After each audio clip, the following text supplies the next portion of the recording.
Hi, Rich Scrivani here.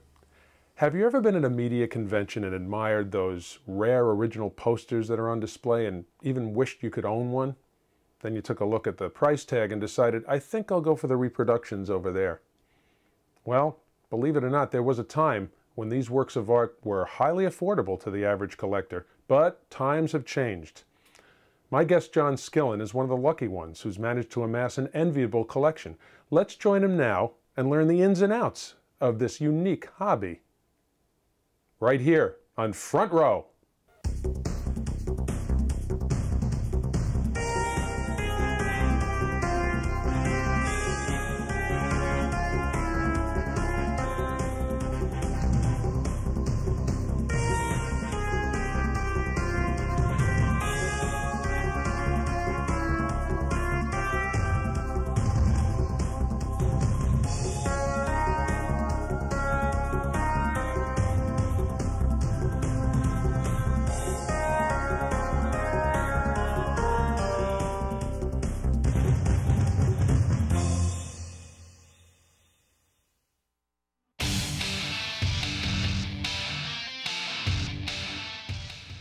John Skillin, welcome to Front Row, and thank you very much for coming. Thank you. John is the audio-visual director at Montclair Public Library, and you also are in charge of a film series there? Yes, we show movies Wednesday nights. We've been doing that for close to 30 years now. Wow, long time. This is a show I've been looking forward to because I don't think anybody's ever talked about collecting rare artwork, posters, lobby cards, etc. And the first thing I'd like to know is, how would one start a hobby like this? I mean, how did you get started?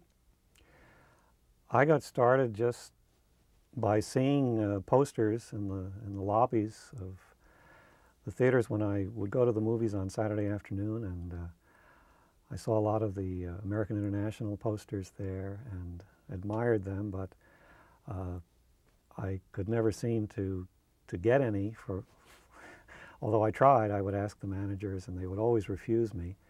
But a few years later, I did discover there were some places like Theater Poster Exchange in Memphis where you could actually buy posters by mail.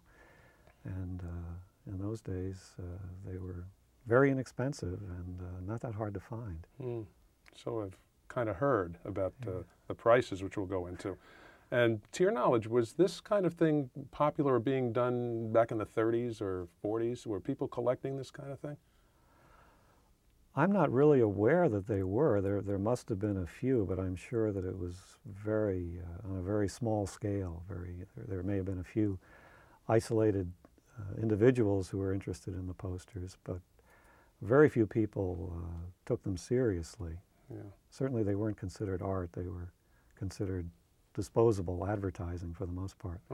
And your interest, of course, as a kid led you into this, movies, I assume, going to the movies. So actually, I guess you could say that this reached a new level of interest with the baby boom generation. I think so, yes. I think in the 1960s with the baby boomers coming of age and discovering a lot of the old movies and fans making contact with one another. I think that helped the hobby to grow and people to find out where they could get the posters from one another. Well, there you've just... In my case, that was true. All right. Now, I want to start a collection, okay, theoretically. How would I do that? Where would I look to find some of these things, even though I know the prices are very high? Where would I look to find these things? Well, today you could take out a subscription to Movie Collector's World, which comes out every 2 weeks and is loaded with ads. Dealers and collectors who have posters for sale. There are auctions in New York and Los Angeles if you have the budget for one of those at Howard Lowry's or Sotheby's or Christie's. Of course, the internet has opened up a whole new avenue with various online auctions. eBay is just exploded, although for a first-time collector, there are things to be very cautious about. There are a lot of reproductions, for example, that are offered for sale on eBay, and they're not always labeled as such. So it's very easy to get burned if you're just starting out and don't know exactly what to look for. You could end up buying a reproduction thinking that it's an original. Some of them that well done that it's hard to tell? From what I've read, yes, that seems to be the case. There has been a big controversy just in the last couple of months about a whole series of inserts from the late 70s, including the original Star Wars. And there's a big debate going on as to whether all of these posters that have flooded the market are true originals. And many of the experts seem to feel that they're not, and that it is possible, although it takes a trained eye, but it is possible to distinguish an original from one of these reproductions. So you do have to be very careful. Well, I know some of the, there are a lot, in the posters I've seen, and some of the collectors I know, some of the Bond, just for an example, some of the Bond posters, they put out reprints that are, a trained eye, as you say, can tell, but I certainly can't. It is very hard to tell. Yeah. What was do you remember what your first acquisition was as far as paper? Yes, it was a Ghost of Frankenstein half sheet, which I purchased sight unseen through the mail. This was back probably around 1963 or 64. It turned out to be a reissue, but at that time I was completely ignorant. I couldn't have told the difference between a Universal original and a real art poster. I was just very glad to have it, and I think it cost me about $12, if I'm not mistaken.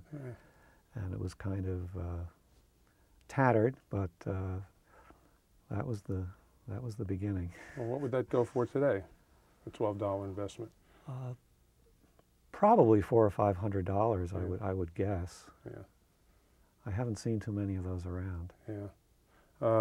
The original Universal posters would, of course, have the Universal logo on them. Right. And later on, when they reissued them through this company, Real Art, they're plain as day, but they looked good, but they were the reissue posters. Now, as far as the different formats of these things, and we have some beautiful examples here. This right here is a one sheet. I want to talk about that a little later because of another aspect of this. But what are the different formats of paper collecting? I mean, you have your one sheets and... Well, they come in many different sizes, although many of the smaller sizes have been discontinued today. They don't make lobby cards or inserts or window cards anymore. But this is what a lobby card looks like. A lobby card is 11 by 14 inches, and these were usually printed in sets of 8. And typically there would be 7 scene cards and a title card, which would be very much like a miniature poster. And the title cards are very desirable. Oh, this is not a title card then? No, no. This is, but this appears to be a posed shot of the three of the principal actors in The Mad Doctor. I don't think this is an actual scene from the movie. Let's just see a couple of the others. This, of course, is the Val Lewton classic, The Cat People, which is a great favorite of mine and many other fans. And the colors on these are so beautiful. I don't know if television can really do them justice, but a lot of these things, you can flip through them if you want. Have a lot of these things been destroyed? I mean, what kind of a volume of these old things do you think have been in a dumpster from years past? I mean, I've heard a lot of stories. I know that during World War II, they had paper drives, and they would recycle old posters and lobby cards too. And certainly a lot of them met that fate. A lot of them probably just wore out from repeated use. These posters and lobby cards traveled around with the films from theater to theater. They were tacked up or put into frames, and then eventually they would wear out, and they'd have to be replaced. So of course it's tough finding ones in excellent condition. Yes, yes. This Hedy Lamarr card was probably never used. It doesn't show any signs of use. I want to show you've got one of my favorite films in here. Now this is not a window card or a half sheet or an insert. This is a special. What is this called again? This is a window card. The window cards have a white space at the top where usually the name of the theater and the play dates were printed. Right. And many of them, when you find them, have been trimmed. The white area or some of it has been cut off. That's the case with this on the waterfront window card. I think it's really great though when you find them with an imprint intact. My friend Richard Allen, who grew up in Montclair, when he was a kid back in the 30s, he went around to these were often displayed in the windows of stores, and he would go around and ask for them when the run of the film had ended. And as a result of that, he got a wonderful collection of these window cards with the names of the Montclair theaters at the top, and things like Tarzan and Captain Blood from the 1930s. Geez, I bet a lot of them got faded from being in the windows. Probably so, yeah. From the sunlight hitting them? Sure, sure. Just just touch briefly on design styles, the style of the artwork. Have you seen what kind of design changes have there been over the years generally? I mean, well, of course, in the 20s and 30s, the Art Deco style in the early 30s was very popular, and those posters are very desirable and highly prized by collectors today. Not that many of them have survived, which of course adds to their rarity. But the studios in those days spent a lot of money and had art departments that were dedicated to producing very colorful designs. They were intended to sell tickets. That was the purpose of the poster, and they were out on the street in the front of the theaters, and they were meant to catch the eye of the pedestrians and motorists, and that began to change through the years, and in the 40s budgets were cut and they began to use cheaper methods. In fact, they began to get away from original art, and they would use photographs which they would disguise by tinting them, by hand coloring black. They would take black and white images from stills and color them to make them look like original art. Yeah, and I can see them, and I know some of the 40s posters. I know what you're talking about. But you mentioned Universal before. I think Universal is a good example, because after 1936, when the ownership of the studio changed, the style of their posters began to change, and they weren't nearly as elaborate or as artistic after the new management took over. Is that the late 30s you're talking about? Now, an interesting note, and that's talking about design styles and everything. I had heard that American International Pictures would sometimes, I guess this is in the 50s, would sometimes, I guess, not farm out, but give an assignment to the art department to say who's going to be in the film and what it was going to be called, make a really great poster before the film even started production. And some of them didn't even look like the finished product. And you're saying this might be one of them right here? I'm pretty sure that is, yes. The She-Gods of Shark Reef. Yes, very often at American International, the ad campaign would be designed to pre-sell the film often before it had been cast and before even a foot of film had been exposed. I think this is a good example of that. Teenage Caveman might be a good example, Yeah. where it's obviously not Robert Vaughn on the poster, but Yeah. the character there is meant to represent the young man in the story, but it doesn't look anything like Robert Vaughn. See, something like this would have gotten me into the theater as a kid. Yeah. I don't recall Yes. the movie, but it definitely would have. Now, again, using this as an example, I guess this is answering my question. Do the best films, the classy and prestigious films, always have the best poster designs, the best artwork and presentation, I guess? No, that's not always the case. In fact, some of the greatest films, Casablanca might be a good example, don't have the most wonderful posters. The Casablanca poster is nice, but it certainly could have been better. I think Warner Brothers tended to cut corners here and there. They didn't lavish a lot of money on their posters. Well, I want to ask you about stone lithography and linen backing. I want to get into that. I've never heard the term before until you had mentioned it to me. What exactly is stone lithography?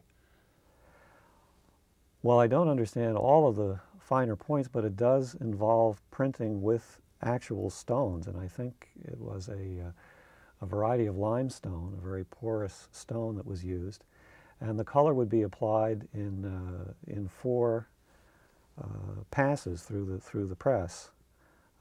The 3 primary colors, red, yellow, and blue, would be laid down separately, and black also. And those posters have a certain delicacy, a characteristic look that many collectors really prize. It was very common in the 20s and the early part of the 1930s. After that, most of the studios abandoned it because it was a very expensive process. Although 20th Century Fox kept it up throughout World War II, they produced some beautiful stone lithos during the war years, whereas most of the other companies had changed over to cheaper methods. This is a good example right here of what a stone litho looks like, if we can hold it up. Yeah, and this poster has been linen backed, which is kind of a misnomer because there's no linen involved. What they do is to lay the poster down on a layer of rice paper, usually it's Japanese rice paper, and then underneath that is a layer of cotton canvas. So it's pretty sturdy. It makes the poster a lot more durable. Linen backing, we might as well explain. Why do they do linen backing? What's the Well, purpose? It's done for a variety of reasons. It's done certainly to reinforce a poster like this that's printed on very thin paper to make it more sturdy and durable. Often, when you find these old posters, they have a lot of stress, signs of wear. For example, I think there must have been a hole here where the folds intersect, and sometimes from repeated folding and unfolding, the ink breaks up. So when a poster is linen backed by a professional restorer, they go over some of these areas with colored pencils. Everything is supposed to be reversible, so they use special paints and colored pencils to fill in those areas. And the poster turns out looking like an original. So it's a true restoration, actually. Yeah, they really, if you take it to the right place, they really can work wonders with these posters. You do find old posters that have been repaired with masking tape on the back, with duct tape, and in a case like that, if you had an old poster with a lot of tape on the back, and you wanted to preserve it, linen backing would be essential, because over time the adhesive in the tape is going to bleed through and stain the front of the poster, and I had that experience a couple of times, and there's really no way to stop that process. The tape has to come off, and usually you can't remove the tape without tearing the poster, so it has to be done professionally. Yeah, and as John mentioned, that was an example of stone lithography. Oh, yeah. Beautiful detail. That's from what, that particular? 1930. Yeah, 1930. Yes. Now, as far as collecting, is the genre stuff bring higher prices than, let's say, that, or Oh, sure. Yeah. or so they're more, or Brigadoon, or they're more desirable to collectors? Yes, well, collectors generally have specific interests. Some people collect on musicals, some collect on favorite stars, Elvis, Marilyn Monroe, Humphrey Bogart, the Marx Brothers, perhaps. A lot of people collect the 50s sci-fi, the Roger Corman, the movies you and I grew up with, the baby boomers, back in the late 50s, early 60s.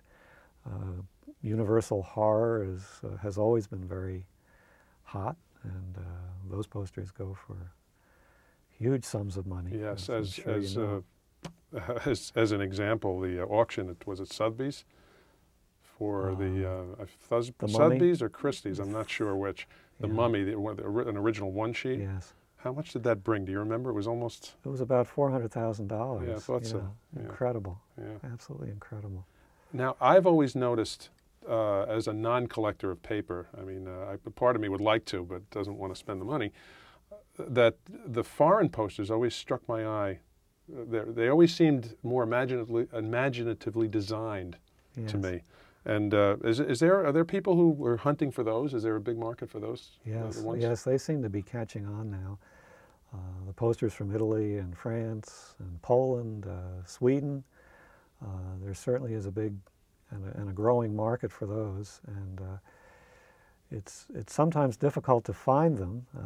There are some dealers over in Europe who offer them for sale, and you can find them on the internet and in the movie collector's world, but it's a little tricky sometimes dealing with someone overseas. You don't always know what you're getting. Yeah. With the Italian posters, for example, it's not always easy to tell an original from a reissue. That requires some expertise. Yeah. Oh. But they are very beautiful, and they're fun to search for. Yeah, I'm sitting in front of one of them. Yes, that's from Spain. You can't really see the whole thing, but it's a Spanish duck soup Marx Brothers poster, and it's the Los Hermanos Marx. Yeah, and I thought this really struck my eye. They're very, very imaginative, beautifully designed. Well, we've talked about stone lithography and linen backing, but I was just wondering, linen backing is a very, very expensive process too, isn't it? Yeah, it is. It is costly. It depends, of course, on where you take the poster, but it depends too on the amount of restoration that's required. Typically, you can get a poster, a one-sheet linen backed for around $75 if it has no flaws, but if it has tape on the back that needs to be removed, or if it has holes, or if there's paper loss, or if it has blemishes that have to be retouched, most of these studios will have a staff of artists who do that, and they're paid by the hour, and that's where the cost starts climbing. Yeah. Now, the thing that is striking me at this point is, when you go to the movies now, basically what you see are photo offset type designs. Yeah. You don't see much artwork anymore. No. And pretty much everything is taken from a photo and enlarged and moved around. And are there people still, I mean, do you think these things today are going to have any value in the future? Is there any value for market for this type of thing? I wonder about that. I think some of the posters, some of the contemporary posters are attractive and imaginative. I don't particularly care for the modern style myself. As to whether they would be of any great value 25 or 30 years from now, that's very hard to say. I think many more people are collecting now than ever before, so I don't think the posters of today in 30 years' time are going to be as scarce as the posters that of 30 years in the past are today for us. That's just my opinion, but I think again, I think people are very aware of the market for collectibles, and many more people are saving these things and trying to get the posters rolled as opposed to folded.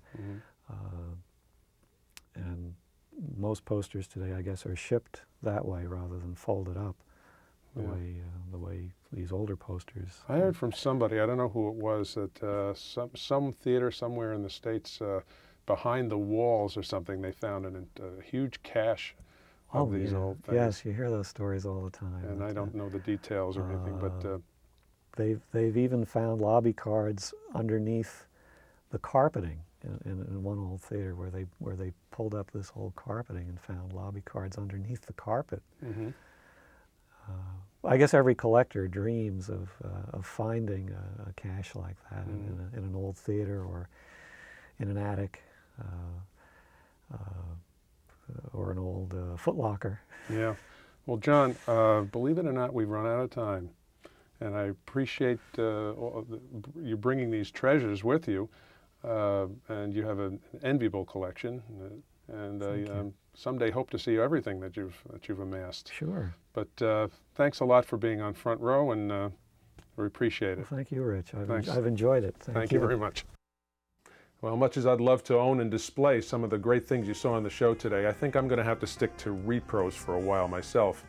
Thank you very much, John Skillin, for taking the time to visit with us here, and we'll see you next time on Front Row.